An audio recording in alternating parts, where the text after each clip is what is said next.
Good morning, dear children. Welcome to our social science class. In the last few classes, we were discussing about the different organs of the government such as the legislature and the executive. Now, we can discuss the third organ of the government called judiciary.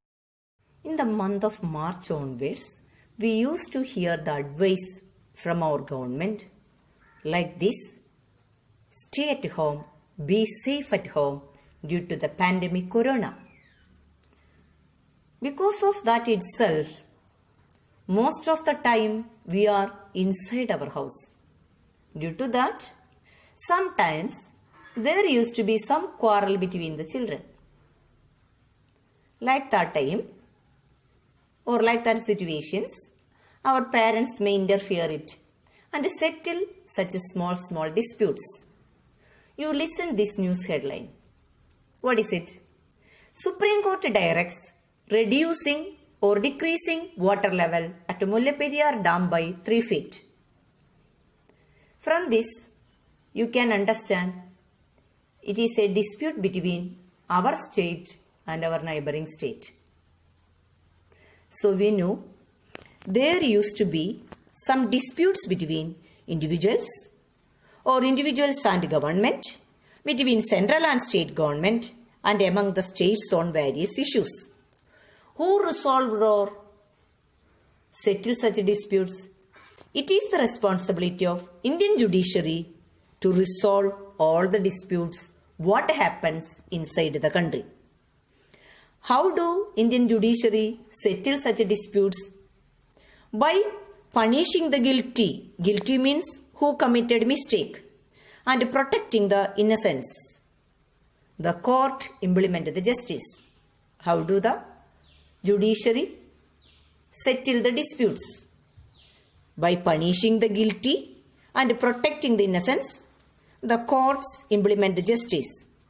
We already studied the basic function of the Indian judiciary is to interpret or explain the laws passed by the legislature.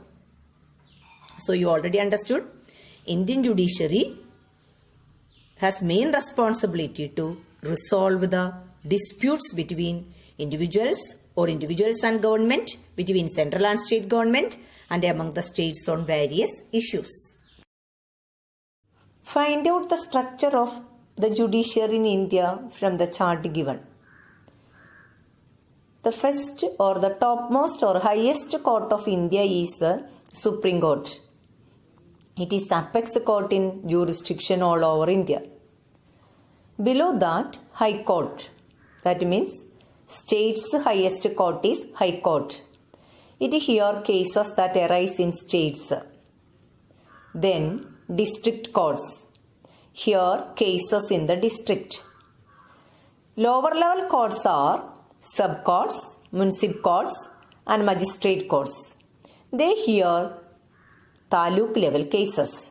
So, the structure of the judiciary in India we can say as this manner. Highest court is Supreme Court, below that High Court, then district court, then sub courts, municipal courts and magistrate courts. You can see more about the highest court of India, that is Supreme Court. In the figure you can identify the current Chief Justice of India known as Sharad Arvind Bobde or S.A. Bobde. Let me ask a question to you. Who was the first Chief Justice of India? Yes, H.J. Khania was the first Chief Justice of India, and the present Chief Justice is S.A. Bobde. As we know, Supreme Court is the highest court or apex court in India. It consists of Chief Justice and judges appointed by the President of India. At present, the Supreme Court has a Chief Justice and 30 judges. The government had recently increased the strength of its judges from, that means Supreme Court judges from 31 to 34. If the new judges take oath, the strength will go up to 34. But as of today, the court has or Supreme Court has 30 judges. So we could see it is the highest court in India. The Chief Justice and judges are appointed by the President of India. Then we can see the cases considered by Supreme Court of India. First one, cases relating to the violation of fundamental rights. We already studied fundamental rights, right to freedom, right to equality. Like that fundamental rights we have studied. So any individual's fundamental right is denied, they have the right to move directly to the Supreme Court.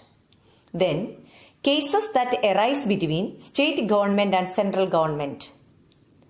We have seen Citizens Amendment Bill passed that time, tried to pass that time. There was a quarrel between different state government and central government. Such cases will directly move to Supreme Court. Then, dispute between state government. We know that Mullaperiyar Dam case, such cases that is directly moved to Supreme Court. Then cases that require interpretation of constitutional provisions. Then appeal cases from High Court. So what are the cases considered by the Supreme Court? We can repeat. Cases relating to violation of fundamental rights. Cases that arise between the state government and central governments. Disputes between state government. Cases that require interpretation or explanation of constitutional provisions. Appeal cases from high courts. From the figure itself, we could identify it is our highest court in our state. That is Kerala High Court located at Ernakulam. As we know, there is a bench of High Court of Kerala at Thiruvananthapuram, but High Court is located at Ernakulam. The High Court consists of a Chief Justice and other judges appointed by the President of India. Kerala High Court consists of Chief Justice and other judges appointed by the President. Then it supervises the working of district courts and other subordinate courts. High Court of Kerala is located at Ernakulam. It consists of Chief Justice and judges appointed by the President of India. Let us see the jurisdiction of the High Court. It gives verdicts or judgment on cases relating to violation of fundamental rights. Secondly, hears civil and criminal appeal cases from the lower level. Civil case means private dispute between persons or organizations. Private dispute between persons or organization. Criminal case means an action that is considered to be harmful to society as a whole. Criminal case means an action that is considered to be harmful to society as a whole. Thirdly, interpret laws passed by the state legislature. So what are the important jurisdiction of High Court? Give judgment or verdicts on cases relating to violation of fundamental rights. Then it hears civil and criminal appeal cases from the lower courts. Thirdly, it interpret or explain laws passed by the state legislature. We have seen Supreme Court, High Court. Now we can see subordinate courts. Subordinate courts consist of district courts, sub-courts, municipal courts and magistrate courts. Which are the subordinate courts? District courts, sub-courts, municipal courts and magistrate courts. They give verdicts or jurisdiction on civil and criminal cases. Important divisions of subordinate courts are district courts, sub-courts, municipal courts and magistrate courts. As we know, we have seen the Supreme Court, High Court, subordinate courts for settling the disputes. Besides this, government has taken steps to settle the disputes in a very easy manner. One among them is Lok Adalat. So, government has taken certain steps to ensure or make justice affordable to the poor and ordinary man. Affordable means priced reasonably. So, government step to ensure the justice to the poor and ordinary man. Its best example is through Lok Adalat. Lok Adalat means people's court. It is a judicial system which is voluntary in nature. Clients who are desirous, who are interested of disposing or settling their cases can approach the Lok Adalat, which will pursue them, which will settle or compel them to settle the cases through negotiations and mutual agreement. Lok Adalat is ready to settle the cases of the clients who are interested to settle the cases through discussions and negotiations or mutual agreement. Aim of Lok Adalat is to settle the cases without any delay. Do this assignment in your CE book. Find out the states having no high courts in India. Second, prepare a seminar paper on the organs of the government in India. Do these assignments in your CE book. Study the portions very well. I hope you all are doing very well.